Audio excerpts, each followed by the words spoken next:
AI will not replace programmers. I know that's not what you've been hearing. For the past 2 years, it's been nonstop. Devin marketed as the AI software engineer, tech CEOs saying AI will dominate their workforce, headlines screaming programming is dead, and the stats seem to back it up. For example, entry-level developer jobs dropped 20% since 2022. Microsoft's code is 30% AI written. Workers aged 18 to 24 are 129% more likely to worry AI will take their job. So if you're a CS student watching all of these headlines and watching AI solve your homework in seconds, the question naturally starts to form, what am I even doing this for? But here's what all the hype and all of the posts are missing. They're confusing what AI can actually automate with what programming actually is. See, here's the problem. Most people think that programming just looks like typing code. You sit down, open VS Code, write your functions, make things work, and if this was all that writing code and programming and development really was, then yeah, AI wins. Because AI is exceptional at writing syntax, because it's been trained on way more languages and frameworks than any human ever will. But the big misconception is that syntax was never the skill. You can ask any senior developer and they'll tell you they just expect you to learn new languages on the fly. Because at the end of the day, typing code is really just the visible part, the part that we can see, measure, and now automate. And I think that's why all of these posts, and that's why AI really looks so impressive. It's extremely good at the part that was already pretty mechanical. But what everyone's missing is that programming doesn't start with code, it starts with ambiguity. Real world problems arrive very messy and very poorly defined. Someone comes to you and says, we need this feature, or users are complaining about this thing, and none of this is going to come as a clean, solvable prompt for an AI. And that's why, as a developer, your first job isn't to write code, it's to figure out what the actual problem or goal is. And that requires context, business context, user context. You have to know what questions to even ask. You need to be able to push back when requirements don't make sense. You need to be able to translate all of these vague goals into something concrete enough to build. And no AI or prompt is going to be able to fully capture that like a human can, because the problem itself isn't fully formed yet. It's discovered by sitting through meetings and through conversation and through iteration and having experience and experimenting. And even once you do know what to build, programming then is still about decisions. For example, making the decision that's more maintainable, or making the decision that leads to less technical debt. You need to think about what's going to happen when the system scales to multiple millions of users, or what if this breaks suddenly? And these questions aren't about what's correct right now, they're about consequences over time. And that's where I think AI really goes wrong, is it can only think about what's happening right now and what you've given it right now. But as a developer, your job is not to think about this right now, it's to think about the future and have a system that's scalable and able to be collaborated on by your peers. And so all of this is why I think the idea that AI is replacing programmers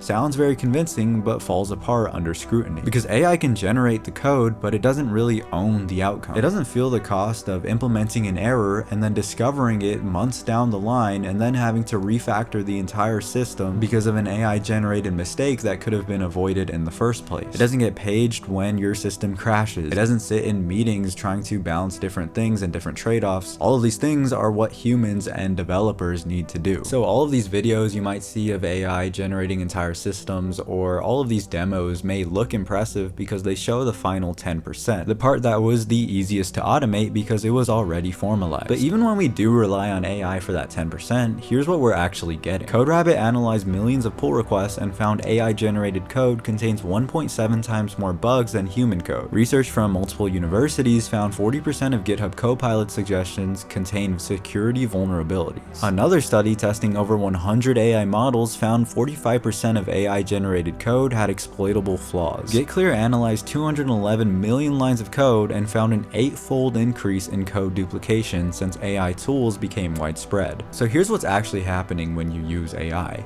It's generating code that looks fine. It probably passes all the tests and ships to production. But like I said, down the line, 6 months later, when you need to modify it, scale it, debug it for whatever reason, that's when you discover all of the wrongdoings that AI actually generated in the code. Could be duplicated logic or security vulnerabilities or over-engineered functions that an experienced engineer would have never done. So even though all of these AI demos and videos show you an app being built in 5 minutes, they don't show show you the aftermath. And I think a really good example of this is the T app. I don't want to go too much in depth into it, but it was a vibe coded app which was performing really well at the start until hackers were able to get into the entire database. Or when you see those posts of an AI generating an entire game in a minute, it may look decent for a minute of work, but is anyone actually going to scale this game and ensure that it's fully functional without bugs, without glitches, and the most important part, are real people actually going to play it? But that's not all to say that AI is useless. I think most people just have the wrong idea as to what AI is actually going to replace. It's not going to be software developers or programmers or engineers. So what is AI replacing? Well, to put it simply, it's the mechanical parts. All of the boilerplate code, the syntax translation, looking up documentation, all of the things that have been done thousands of times. And these never really were the core skills of developers, they were just the tedious parts. They were necessary but not valuable on their own. And for these tedious parts, if you're thinking about it from a productivity standpoint, AI is really revolutionary and incredible at this. Microsoft found that developers using GitHub Copilot were able to complete tasks 56% faster. And that goes to show you the power of AI to complete these mechanical tasks. But I think what we all need to open our eyes to is that productivity tools don't eliminate entire roles. They just change what's expected of people in these roles. So AI is raising the baseline for what quote unquote writing code means. The value of memorizing languages or frameworks or tools is now dropping, but the value of knowing what to build, why to build it, how to evaluate if it's correct, and having experience,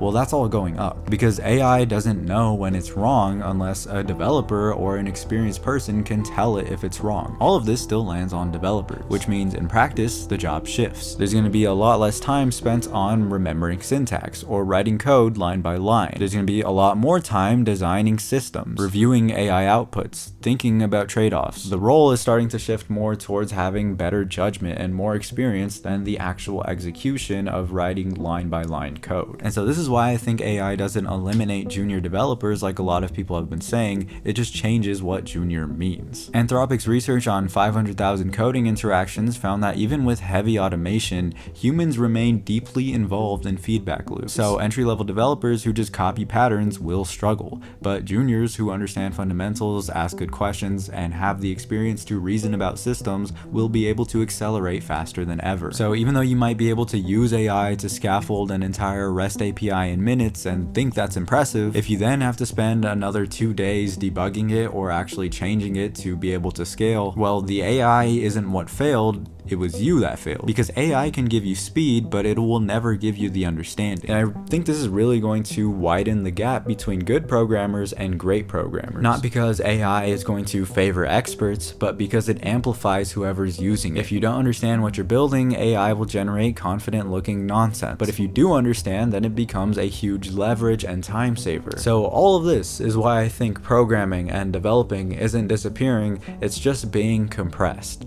The low-level friction and low-level tedious things to do are now being removed, and what's left is what has always mattered, which is being able to think clearly about problems, systems, and consequences. So if you're learning to code right now, the question isn't whether AI will replace you, it's what kind of programmer are you becoming? So if you want to be the kind of programmer who has all of the skills necessary to thrive in the evolving world that is programming with all the new AI tools and with everything going on, well, that's why I use today's sponsor, Brilliant. Brilliant helps you excel in math and computer science with visual, interactive problem solving and personalized practice. Brilliant is designed to be highly effective. You learn through active problem solving, which is a method that research has shown to be far more powerful than watching lectures or videos. It has a perfect mix of interactive problems, motivating challenges, and encouragement to keep you moving forward. Brilliant also personalizes learning for you. It starts you at the right level based on your background, designs practice sets and reviews personalized for you, and helps you advance at your ideal pace. Brilliant is crafted by an award-winning team of teachers, researchers, and professionals from MIT, Harvard, Stanford, Caltech, Google, and more. Brilliant also believes that everyone is a math, logic, and computer science person. It's just the way that we learn these things that can feel confusing and hard. But here with Brilliant, you don't just memorize formulas, you get hands-on with concepts until they make sense. And Brilliant guides you all the way, helping you develop the intuition and problem-solving skills to figure things out on your own. So to learn for free on Brilliant for a full 30 days, go to brilliant.org/lattice. Scan the QR code on screen or click on the link in the description. Brilliant's also given our viewers 20% off an annual premium subscription, which gives you unlimited daily access to everything on Brilliant. So thank you once again to Brilliant for sponsoring this video, and thank you so much for watching. Hope you enjoyed.